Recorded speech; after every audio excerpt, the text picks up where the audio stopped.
2024 లేదా 25లో డిగ్రీ లేదా బీటెక్ చదివారా? సాఫ్ట్‌వేర్ జాబ్ కోసం ఎదురు చూస్తున్నారా? అయితే కోడ్ జ్ఞాన్ 100 డేస్ కోర్సులో చేరండి. జాబ్ సాధించండి. నమస్కారం రచిత మైనంపల్లి గారు. నమస్తే సిరి. మేడం, ఆలోచనలు అసలు మనం కామ్‌గా కూర్చుందాము అన్నా, ఏదైనా ఒక పని చేద్దాము అన్నా, ఏదో ఒక చిన్న ఇన్సిడెంట్ వల్ల అక్కడ జరిగిన ఒక థాట్ ఏదైతే మన మైండ్‌లో ఉంటుందో, దానికి సంబంధించి ఎన్నో రకాలుగా ఆలోచించడం మనం స్టార్ట్ చేస్తూ ఉంటాం. వీళ్ళేమనుకుంటున్నారో, వాళ్ళేమనుకున్నారో, ఇలా అనాల్సింది కాదు అని విపరీతంగా ఒకే ఆలోచన పదే పదే ఆలోచిస్తూ ఉంటాం. దీన్ని ఎలా ఆపాలి మ్యామ్? చాలా ఆపాల్సిన అవసరం అయితే ఎంతైనా ఉంది ఈ కాలంలో. ఎందుకంటే, ఒకప్పుడు ఆలోచనలు కొన్నుండే. సరే ఆ ఒకటో, రెండో పట్టుకొని వెళ్ళాడేవాళ్ళు. ఇప్పుడెలా ఉందంటే, సుడిగాలిలో కొట్టుకుపోతున్నంత ఆ గాలి ఎంత ఫాస్ట్‌గా వస్తదో, ఒక లైట్ ఎంత ఇంటెన్సిటీతో స్పీడ్‌గా వెళ్తదో, అంతకంటే ఎక్కువగా మనకు ఆలోచనలు విపరీతంగా మనిషి జీవితాన్ని అల్లకల్లోలం చేసి, ఒక క్లారిటీ లేకుండా లైఫ్‌లో, ఒక సాటిస్ఫాక్షన్ లేకుండా, ఒక ఒక వర్క్ డైరెక్షన్ చేయకుండా. లేకుండా, ప్రొడక్టివిటీ లేకుండా మనుషులను ఎక్కడోళ్ళని అక్కడ నంబు చేయడం జరుగుతుంది. ఇంకా ఆ థింకింగ్ కూడా మళ్ళా సెల్ఫ్ ఖయాలీ పులావ్. అంటే own cooking stories. Yes madam. అసలు అక్కడ ఉండేది ఏముండదు. అక్కడ ఉండేది గోరంతా. నువ్వు కుకింగ్ చేసేది కొండంత. ట్రూ. ఈ కొండంత చేసి మొత్తం ఊరంతా పంచిపెట్టినట్టు నువ్వు మొత్తానికే చేసేసి మొత్తం అయిపోయిందని అక్కడ పోయి చూస్తే అసలు ఏముండదు. సో అలా లైఫ్ స్పాయిల్ చేసుకునే వాళ్ళు ఈ కాలంలో చాలా మంది ఉన్నారు. సో ఇది సెల్ఫ్ కరెక్షనే. ఎవ్వరికీ తెలీదు కదా! హ్మ్. నీకు మాత్రమే తెలుస్తది. నువ్వు ఒకవేళ థాట్ ప్రాసెస్ చేసి నువ్వెవరినన్నా ఊరికే నువ్వు ఇది ఇందుకే చేసావు గదా! నువ్వు దీనివల్ల ఇలా చేసావని వాళ్ళు ఎంబడి పడితే గనక రిలేషన్ కూడా దెబ్బతింటది. సెల్ఫ్ నష్టం, రిలేషన్‌లో నష్టం. సో, ఆరోగ్యం ఇంకా నష్టం. సో, కాబట్టిక మీరు ఫస్ట్ అబ్జర్వ్ చేయాల్సిందేంటంటే థాట్ అవేర్‌నెస్. ఓకే. ఈ థాట్ నేను థింక్ చేస్తాను అనే అవేర్‌నెస్ వచ్చినప్పుడు ఆ లూప్‌లో పడక ముందే ఇప్పుడేదన్నా ఆహ్, ఒక వీలుంది. సరే వాషింగ్ మిషనే తీసుకుందాం. అసలు మనం ఆ ఆలోచనలో ఒక ఒక మన మైండ్‌లో ఏసి తిరిగినట్టే. సో, అది పడబోతుంది అనంగానే ఆ క్లాత్‌ని ఏదైనా తీసి బయటేసినట్టు ఆ లూప్‌లో నుంచి first of all oh my God! ఇందులో పడుతున్నా నేను. జబ్ జబ్ అని లోపలికెళ్ళిపోతది అని ఫస్ట్ అవేర్‌నెస్ తెచ్చుకోండి. స్లోగా కాన్షియస్ అయితే you will be able to do that. అట్లా గాకుండా ప్రాక్టీస్ అన్నిటికంటే చాలా ఇంపార్టెంట్ గ్రౌండింగ్ టెక్నిక్ అంటారు. మీకెప్పుడైతే ఇంత పిచ్చి ఆలోచనలొస్తున్నప్పుడు మీకు మీరే కంట్రోల్ చేయలేక చాలా యాంగ్జైటీ డెవలప్ అయితుంది అని అనుకునే టైంకి రెస్ట్‌లెస్‌నెస్ ఇమ్మీడియేట్‌గా షిఫ్ట్ టు గ్రౌండింగ్ టెక్నిక్. 5, 3, 5, 4, 3, 2, 1 అంటారు. So, 5 things to see, 4 things to touch. 4 వస్తువులను తాకండి. 3 సౌండ్స్ వినండి. ఫ్యాన్ సౌండా, ఏసీ సౌండా, లేతే అక్కడ ఇంట్లో ఏదో సర్దుతున్న సౌండా, లేకపోతే గడియారం ముళ్ళు సౌండా, అంటే ఒకవేళ సౌండ్స్ లేకపోతే కూడా.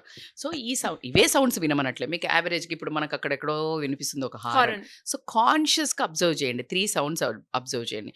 2 థింగ్స్‌ని స్మెల్ చేయండి. అంటే ఒక కాఫీ అనుకోనియండి, లేదా మీ బాడీకి పెట్టుకున్న క్రీమ్ అనుకోనివ్వండి. సంథింగ్ ద అదర్ స్మెల్ చేయండి. And one thing to taste water or coffee or any drink anything.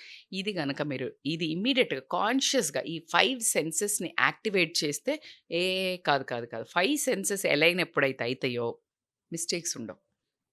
Thinking ప్రాపర్‌గుంటది. అందుకే 5 సెన్సెస్ మార్నింగ్ పూట అఫర్మేషన్స్ చెయ్యమంటారు. మార్నింగ్ పూట అంటే మార్నింగ్‌లో కూడా కాదు.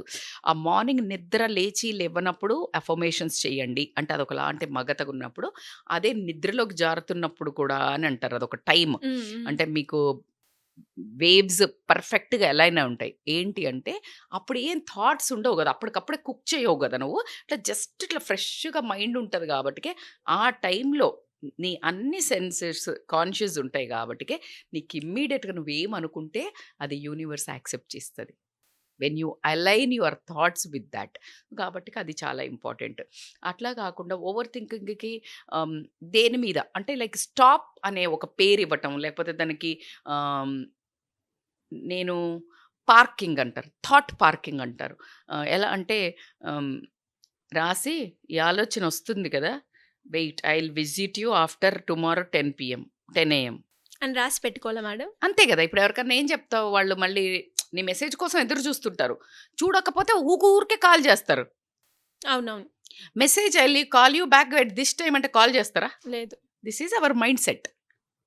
సేమ్ నువ్వు గూడా నీ యొక్క మైండ్ సెట్‌కే wait I will come back and think about you at this time. Hmm. So, ఒక యూ ఆర్ టైమ్ సెట్ కాన్షియస్‌లీ చేసుకోవాలి. Postponing. సో, ఇది కాకుండా మైండ్ షిఫ్ట్. అంటే నీకు ఈ ఆలోచనలు ఏ టైంలో వస్తున్నాయి? లెట్ అస్ అస్యూమ్ మధ్యాహ్నం ఖాళీగా కూర్చుంటూ వస్తున్నాయి. సో, మైండ్ షెడ్యూల్ చేసుకోవాలి. ఏ టైంలో ఇప్పుడు పొద్దున నువ్వు అంత పని చేసేటప్పుడు రావు. నువ్వు బిజీగా ఉన్నప్పుడు ఉన్నప్పుడు రావు. రావు. So, plan that day. ఎందుకు నిన్ను ఎప్పుడైతే ఒకటి ఏదైనా మనల్ని తినేయబోతుంది అన్నప్పుడు నువ్వు దాన్ని ఫస్ట్ ఆఫ్ ఆల్ ఆ థాట్‌ని దానికి టైం ఇవ్వకుండా తప్పించుకోవటమే. ఇప్పుడు పులి ఏదైనా మనల్ని తింటుంది అన్నప్పుడు అది అటాగే నించొని చూస్తుంటదా? ఎట్లా తప్పించుకోవాలా అని చూస్తది. అంతే కదా! సో, నువ్వు ఇమ్మీడియేట్‌గా ఏం చేయాలి?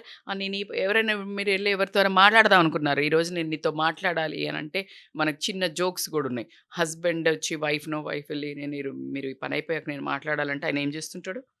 స్లోగా అదో బ్రష్ పెట్టి ఇల్లు కడుగుతుంటాడు. ఆ టైప్‌లో మీరు కూడా ఆ థాట్ రాకుండా స్లో వర్క్ ఏదో ఒకటి పెయింటింగ్ అనుకోండి. ఏం లేదు మేడం నాకు పని. పెయింటింగ్ అనుకోండి. ఏదైనా కుట్టడం అనుకోనియండి. లేకపోతే జెంట్స్ అయితే లైక్ ఏదైనా రాయండి. లేకపోతే యూ డూ సంథింగ్ ప్రొడక్టివ్. ఏదైనా నోట్స్ ప్రిపేర్ చేయండి. ఏదో ఒకటి. అదొకటి. అంటే మీ యొక్క మైండ్‌ని కాన్షియస్ డైరెక్షన్‌లో గనక మీరు తిప్పినట్టయితే ఆ ఓవర్ థింకింగ్. ఆ ఓవర్ థింకింగ్‌కి 2 ఇంకా. ఒకటి ఏమవుతది? ఎందుకిలా అయింది? జనరల్‌గా ఓవర్ థింకింగ్ పర్యవసానాల మీద అవుతది. ఎందుకయింది ఇలా? అవ్వకుండా ఉండాల్సింది. పాస్ట్ నువ్వేమన్నా చేస్తావా? లేదు. లేదు. ఫ్యూచర్‌ని నువ్వేమన్నా చేస్తావా? నీ over thinking for what? Past or future? ఆలోచించు. ఫస్ట్ అది పేపర్ మీద పెట్టు.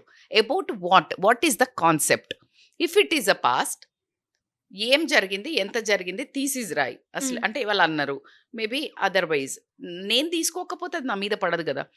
ఫ్యూచర్ గురించి ప్రాక్టీస్ చెయి. ఏదైతే ఒక ఇంటర్వ్యూకెళ్తా అనుకున్నావు, పెళ్లి చూపులకెళ్తా అనుకున్నావు, ఇంకేదన్నా ఉంది, ఏదన్నా ఉంది లేతే ఒక ఆ ఫంక్షన్‌కి పోతే నీకు నచ్చదు కానీ ఎళ్తున్నావు. ఆళ్ళట్లా మాట్లాడతారు. బట్ నువ్వేం రియాక్ట్ కావాలి. Plan set. ప్రిపేర్డ్‌గెళ్ళావు.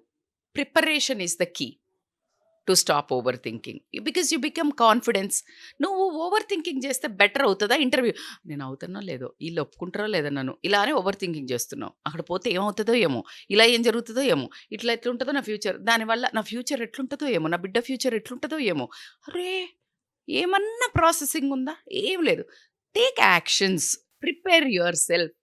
గైడ్ దెమ్ ఎవరైతే ఉంటారో దానివల్ల ప్రొడక్టివిటీ పెరుగుతుంది. సక్సెస్ కానీ ఏదైనా మీకు ఒక ప్రొడక్టివిటీ కనిపిస్తుంది. Consequences will be good. నీ ఓవర్ థింకింగ్ తోటి ఏముండదు. నీ హెల్త్ నీకు మైగ్రేన్ రావటం ఏదో ఒకటి ఉంటుంది.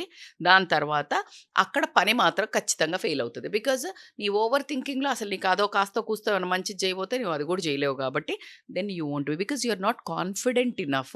You are over thinking. Failure అయితే ఎలా ఫెయిల్ అవుతే అయ్యో కాకపోతే అయ్యో ఏమన్నా అవుతే అక్కడికి పోతే వాళ్ళు మంచిగా లేకపోతే అన్నావు కదా, అదే జరుగుతుంది. Because you want that, universe will give that. So కాబట్టి overthinking is like it's outrightly most of the time overthinking is towards the future. Hmm. So కాబట్టి plan, practice and present. 3P principle. Super madam. So, ఇలా ఎవరికైనా కూడా ఆలోచన ప్రకారంగా కావచ్చు, family రిలేటెడ్‌గా కావచ్చు, ఎలాంటి ఇష్యూస్ ఉన్నా కూడా మిమ్మల్ని అప్రోచ్ అవ్వాలి అంటే ఏ విధంగా మిమ్మల్ని కాంటాక్ట్ అయ్యే అవకాశం ఉందంటారు? దే కెన్ కాంటాక్ట్ రా. ఎందుకంటే ఓవర్ థింకింగ్ లూప్లో బట్టి అసలు ప్రొడక్టివిటీ లేకుండా ఒక హోప్లెస్నెస్ తోటి వాళ్ళకు వాళ్ళే సెల్ఫ్ ఎనాలిసిస్ లేక పెరాలిసిస్ తెచ్చుకొని అంటే లైక్ ఊరికే బ్లేమ్ చేసుకుంటూ అక్కడే ఉండిపోయి అంటే బ్యూటిఫుల్ లైఫ్ని ఇమాజిన్ చేసుకోకుండా బ్యాడ్ లైఫ్ని ఇమాజిన్ చేసుకొని అన్నీ చెడువి ఆలోచిస్తూ ఉంటే మంచి ఎలా జరుగుతుంది చెప్పండి. సో కాబట్టి they can contact and I can tell that it will be guided, you will be guided very very nicely. Thank you ma'am. Thank you so much. Thank you.